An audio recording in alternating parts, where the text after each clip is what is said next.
Hello everyone, it's Ranka here. In today's lesson, we're going to see 5 reasons why hydrogen is placed in group 1 and in group 7. We are basically aware that elements on the periodic table are classified into metals, non-metals, and metalloids.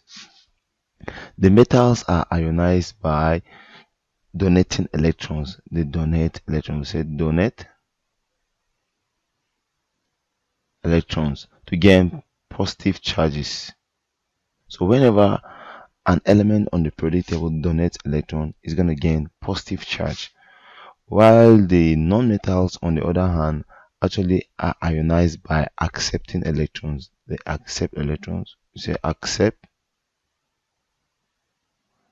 electrons, and whenever they accept these electrons, they gain negative charge or negative charges. And the metalloids on the other hand are actually those elements on the periodic table that possess both metallic and non-metallic properties. So another name for such elements is called the semi-metals. Semi-metals. So let's see the periodic table so that we'll understand the position of these elements. Okay, for a better understanding, let's see the periodic table. You can see that the periodic table is basically divided into rows and columns, right? On the left hand side, this one here, can you see them? Are the metals. All these ones are actually the metals. Then on the right hand side, we have the non-metals.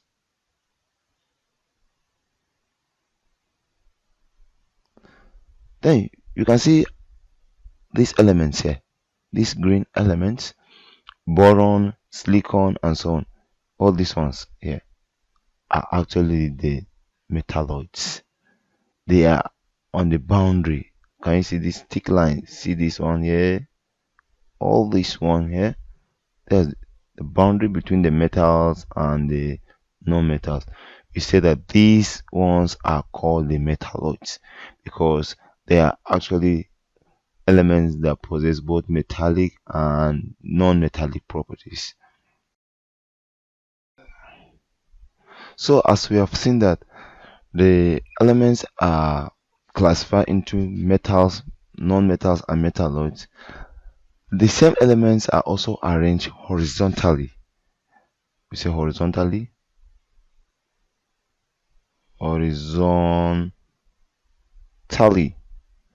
into rows, and these rows are called period. Call them periods, right?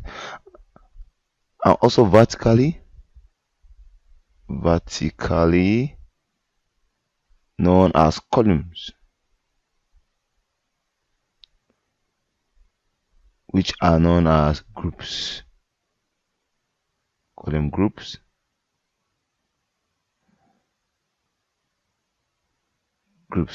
So these elements are arranged horizontally into rows known as periods and vertically into columns known as groups. So now, what is a period and what is a group?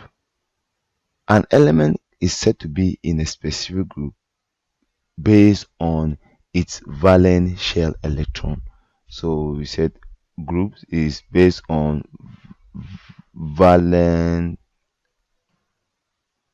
shell electron, or we can say outermost shell electron.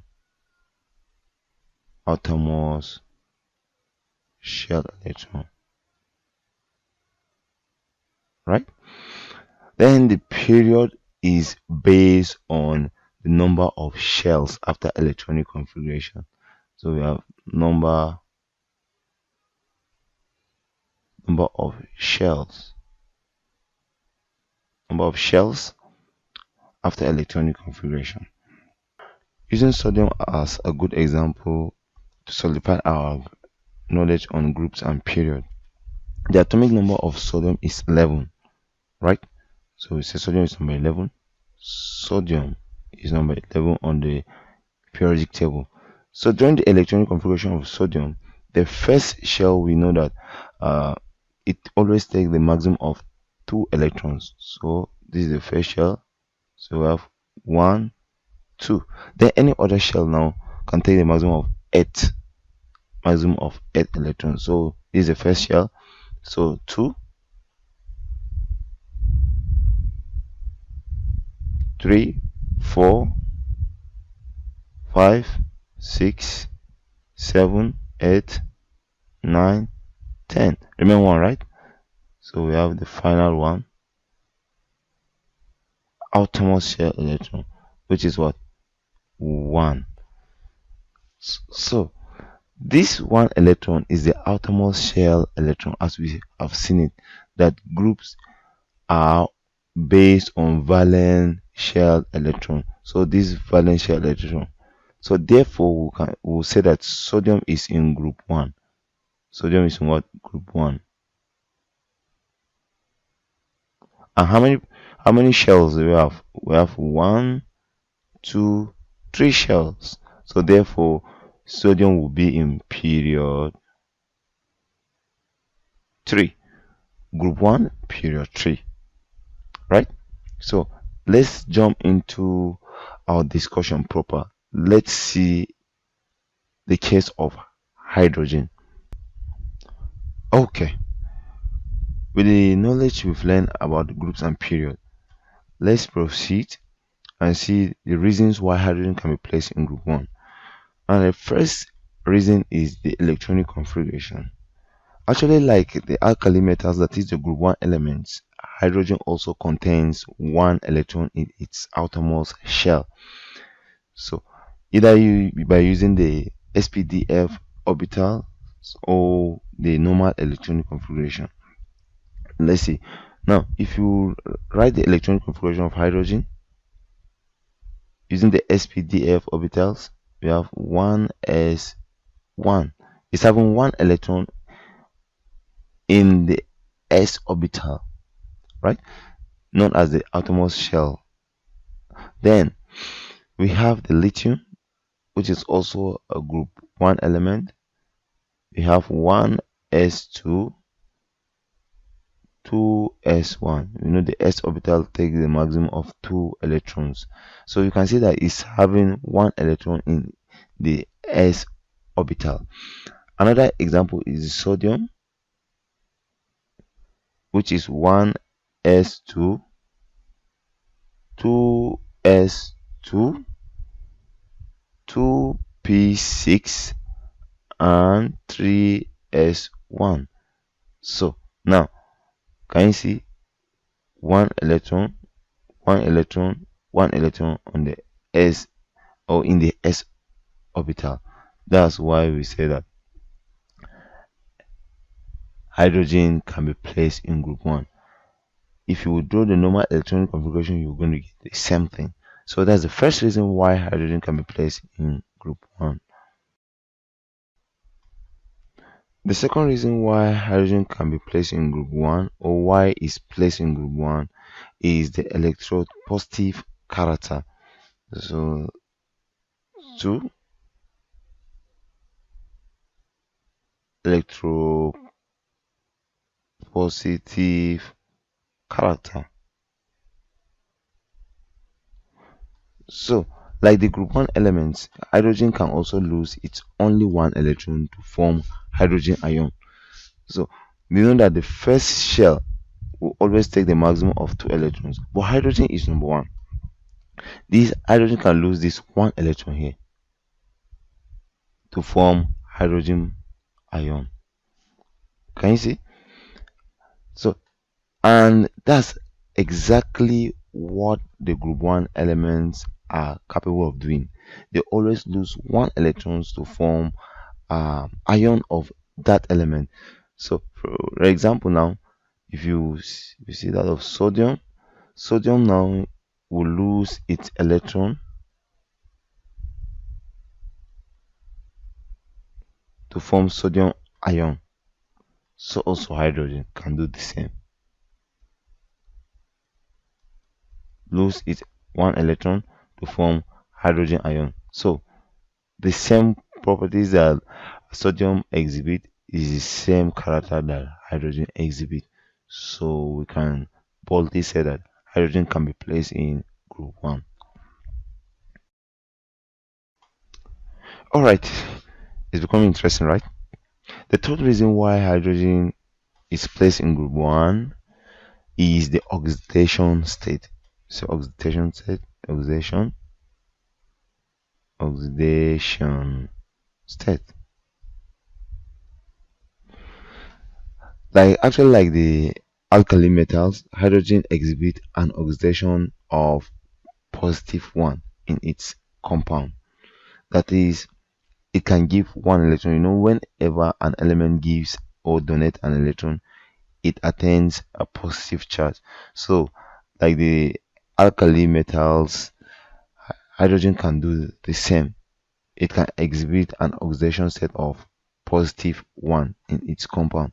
And a very good example is uh, hydrogen chloride. You can see hydrogen is going to give one electron to chlorine, right? Chlorine is having 7 electron atomos shell. Once hydrogen gives chlorine one electron, it's going to be neutral. Then we have sodium chloride. Sodium can do the same thing, which makes sodium and hydrogen have the same properties. We have potassium bromide. Potassium is a group 1 element, bromine is group 7 element. This potassium can give one electron to this bromine. Can you see? So the oxidation state of hydrogen is the same as that of sodium and potassium. The same as +1 for sodium, potassium, and hydrogen. The fourth reason why hydrogen is placed in group 1 is the combination with non-metals. So for combination with non-metals.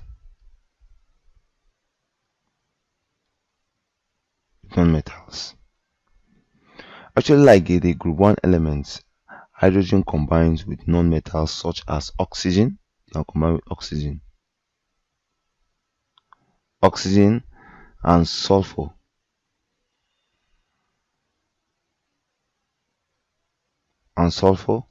To form their oxides and sulfides.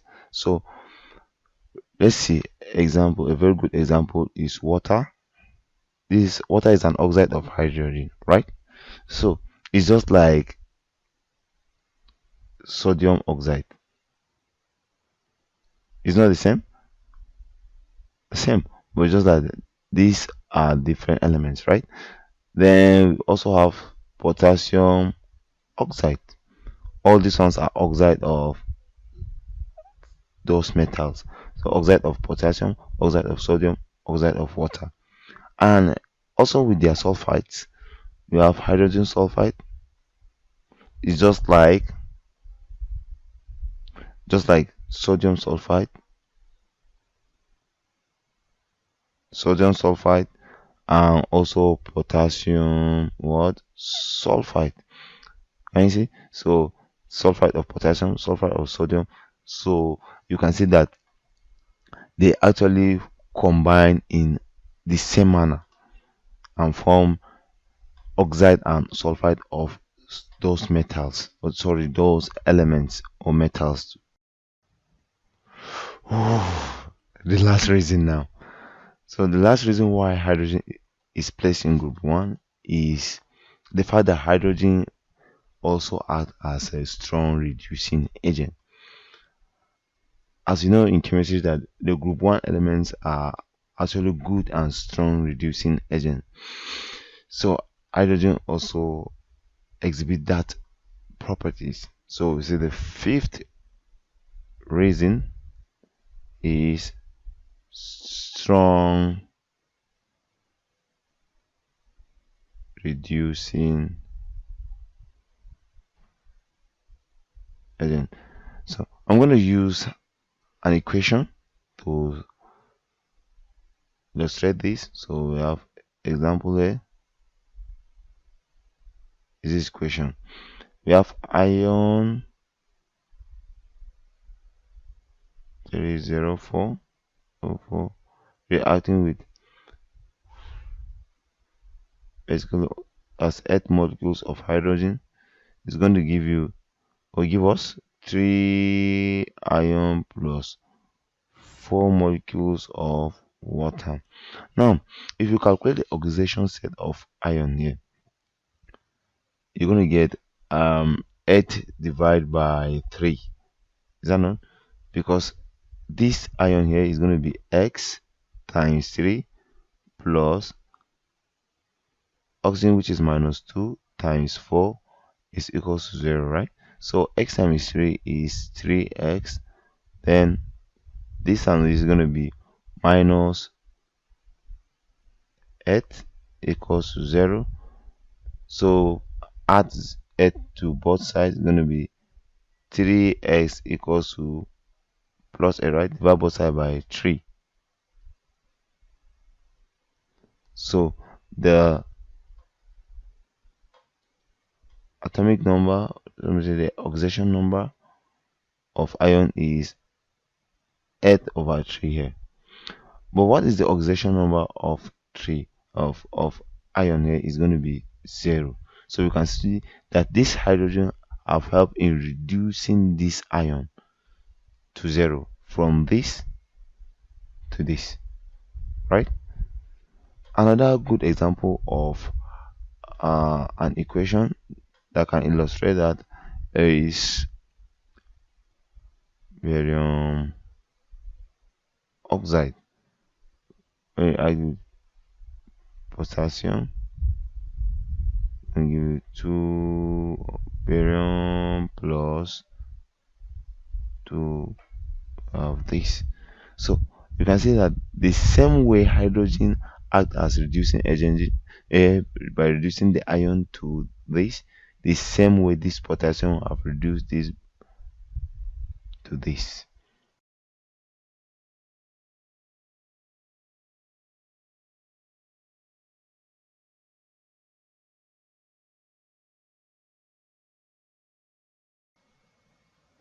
In the last couple of minutes, we've seen the reasons why hydrogen is placed in group 1, and for the remaining uh, part of the lectures, we're going to see why it can also be placed in group 7.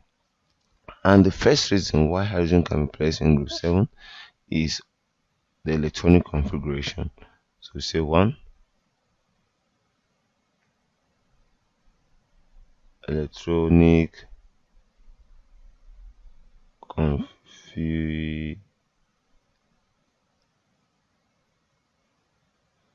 configuration. Sorry. Now, all halogens, that is the group 7 elements, and we've already seen the meaning of groups, right? That means that all of those elements have 7 electrons in their outermost shell. So all the halogens in their outermost shell have 1 electron less than the stable configuration of the nearest noble gas. So let's see the periodic table again for good reference. We can see that this group 7, see them here, this group 7, most of them, this one here is having 1 electron less than neon. The chlorine here have 1 electron less than argon, while these ones are they call the noble gases, these ones are called the halogens. So they always have 1 electron less than the stable noble gas. These noble gases are octet, that is, they are always very stable. They have all the 8 electrons or 2 electrons outermost shell. When I say 2 electrons, I mean the first shell, which takes the maximum of 2 electrons, and the other shells which take the maximum of 8 electrons. So if you draw the electronic configuration of helium, that helium, is going to have 2 electrons outermost shell, the first shell. The neon here is going to have 8 electrons in its outermost shell. You can see that they are very stable. That's why they are called inert gases. They are not reactive to some extent. Then this fluorine, on the other hand, will always need 1 electron to be octet, just like neon. Then chlorine will always need 1 electron to be octet, just like argon, and so on. Bromine with krypton, right? So hydrogen, on the other hand, has 1 electron less than the stable configuration of the nearest noble gas, that is helium. If hydrogen, let's go back to our note. During the electronic configuration of hydrogen, we have this 1. You can see that it will need 1 electron so that it will look like helium. This is hydrogen here, and this is helium. It needs 1 electron, just like the way we group 7 elements will always need 1 electron to have their shell complete. So this is hydrogen and this is helium. Another good example is the fluorine, which is number 9. So fluorine, number 9. You draw the electronic configuration of fluorine, you're gonna have something like this. You have 1, 2, 3, 4, 5, 6, 7, 8. It needs 1 electron, right? It needs 1 electron to be like neon, which is number 10. So you see neon here is number 10. 1, 2,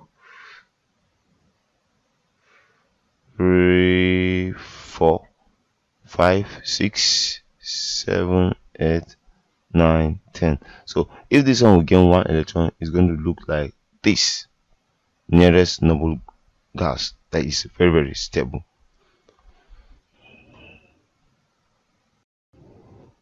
The second reason why hydrogen can be placed in group 7 is the electronegative character. 2, electronegative character. Electronegativity, or the electronegative character of an element, is a tendency for that element or atom to gain electrons. So now halogens have the tendency to gain 1 electron, as we've seen, to form halide ion. Whenever they gain 1 electron, they're going to have the electronic configuration of the next noble gas, right? And they form halide ion. And in similar way, the hydrogen shows the same tendency to gain 1 electron to form hydride ion. So using an equation here, when hydrogen gains an electron, it's going to form a hydride. This is an hydride, right? Which is the same electronic configuration with that of helium. So helium, what? Electronic configuration. The same manner, if chlorine gains electron,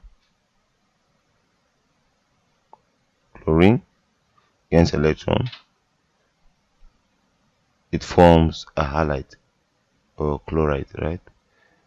We have chlorine here.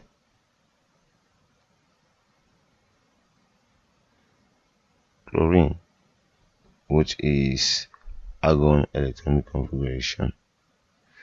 So basically, when an element gain electrons, it's just for it to be stable, and that's why whenever hydrogen have that also the tendency to gain one electron, so that it can be like the next noble gas, and it will form what we call hydrides, just as the way the halogens gain will always gain one electron.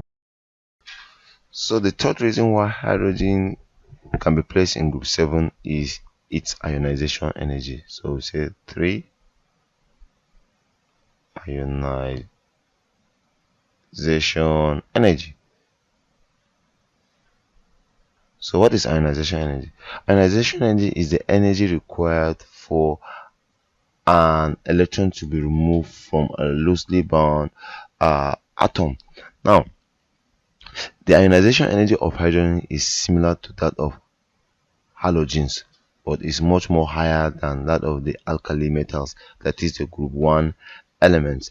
So let's see the ionization energy of hydrogen with that of the halogens, and also comparing it to that of the alkali metals. So the ionization energy of hydrogen is usually 1312 kilojoules per mole, 1312 kilojoules per mole, right? Then that of fluorine is 1681 kilojoules per mole, 1681 kilojoules per mole. That of chlorine is 1255 kilojoules per mole. So we say chlorine is 1255 kilojoules per mole. So let's see that of the alkali metals. Sodium, on the other hand, the ionization energy is 440 and 96, sorry, 496 kilojoules per mole. Can you see?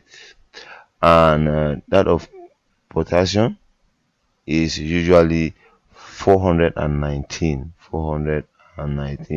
kilojoules per mole. So you can see that if we're going to compare it, hydrogen would prefer to stay here because it's having almost the same ionization energy with that of the halogens, that is the group 7 element, compared to that of group 1 elements. Is very high compared to that of group 1 element. The second to the last reason why hydrogen can be placed in group 7 is the oxidation state of hydrogen. So we say the fourth reason, oxidation state of hydrogen, right? So just like the halogens, hydrogen shows an oxidation state of -1 since it can gain one electron.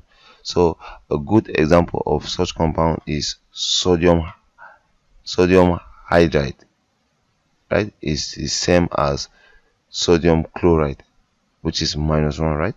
So let's see example here is sodium hydride. That is, sodium is going to accept one electron from sodium, so it's just like sodium chloride. Say like sodium chloride, and you see, which are what, both are -1. Another example is calcium hydride. Is just like calcium chloride. Calcium chloride. Say calcium dichloride, which are both are -1. The last reason why it can be placed in group 7 is based on the fact that hydrogen can easily combine with non-metals, just like the way halogens combine with non-metals such as carbon, silicon, and nitrogen to form covalent compounds. So the fifth reason, as we said, is combination. Combination with non-metals. So most of the times hydrogen combines with carbon, non-metals like carbon, silicon, and nitrogen to form covalent compounds.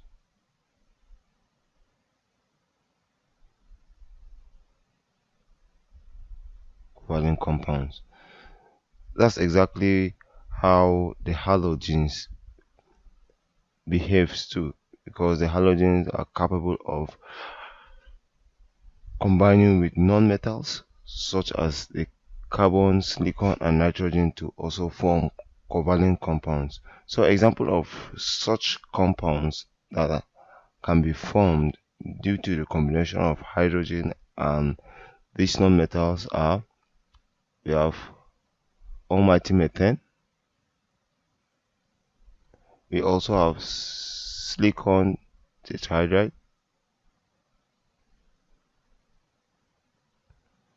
we have ammonia.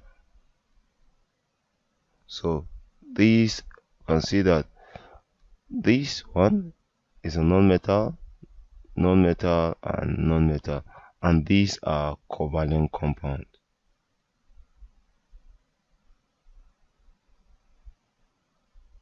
Covalent compounds. So it's comparing them or comparing these to the halogens, you can see something like carbon tetrachloride, just like the hydrogen here. We also have silicon tetrachloride and nitrogen trichloride.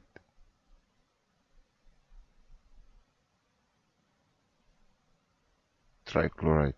So this one is for halogen, right? So that's why hydrogen can be placed in group 7.